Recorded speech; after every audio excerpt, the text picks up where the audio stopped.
ko tuloy si Juan saka si Pedro, nag-apply ng trabaho. Unang pumasok, si Juan, in-interview.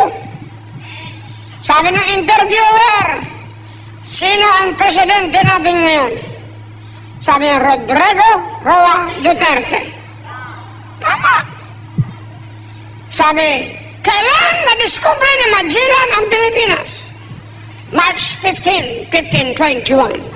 Kailan? Tapos sabi ng interviewer, last question. Alam mo ba na may gamot na ngayon sa cancer? Sabi ni Juan, dati pa po. Alam niya na. Okay, lumabas ka. Papasukin mo yung sunod. Pasok si Pedro, sabi na sa loob, ano sinabi mo sa loob? Basta't ang sagot mo, Rodrigo Duterte, March 15, 1521, tsaka dati pa po. Basta't ang yung sagot mo. Bay, pagpasok sa amin ng interview kay Pedro, ano pangalan mo?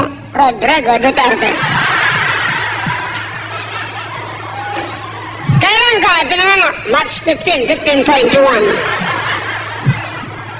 Sabi nung nag-interview, parang si Raulo ka, dati pa po. Naalala ko tuloy si Juan sa